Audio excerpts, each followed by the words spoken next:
Okay, we still have a little bit of work to do. I know what you guys are thinking. The stock is ugly as sin, but wait till you see the completed project. Alright, I checked the fit and finish, fit in my magazines. Magazines fit up real nice. I'm going to put the gun back together.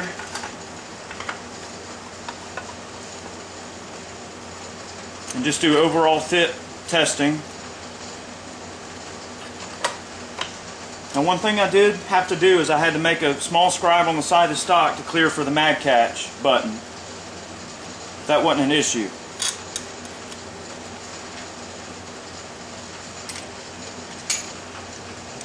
I'm going to go ahead and get this firearm assembled, get the bolt back together, and we're going to do a little bit of feed testing to make sure we don't have any issues with the feed lips on the magazines. Your firing pin could require shortening. I'm almost willing to bet that it will require shortening. I had to shorten my firing pin just a little bit, but no big deal.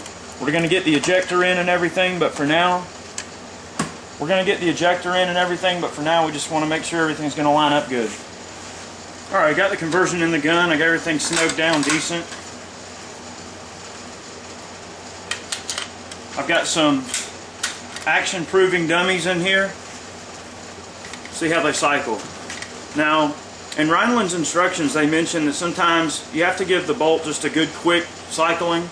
It doesn't like to be cycled slow. So let's try doing it like they said.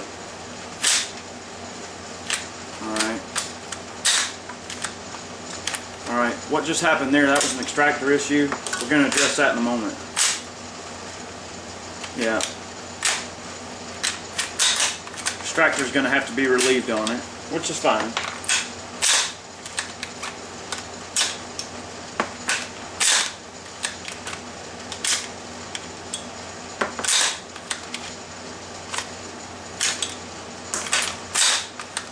Not bad. Alright, we're going to move on to the next step in the process. Here's how the extractor is supposed to look. It's supposed to have a rounded off edge on the bottom. Normally the extractor comes around and forms a sharp edge similar to the top. So you may have to modify your extractor as shown. Alright, that's all there is to that.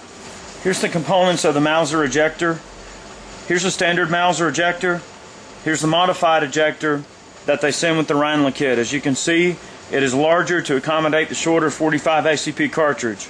We're going to replace the old ejector with the new one from Rhineland, put it back in the rifle, and we'll be ready to do some final fitting.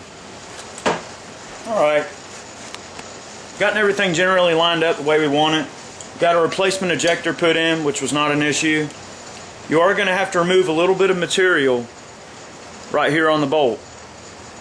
There's a little step, a very small lip in there that the replacement ejector will actually catch on.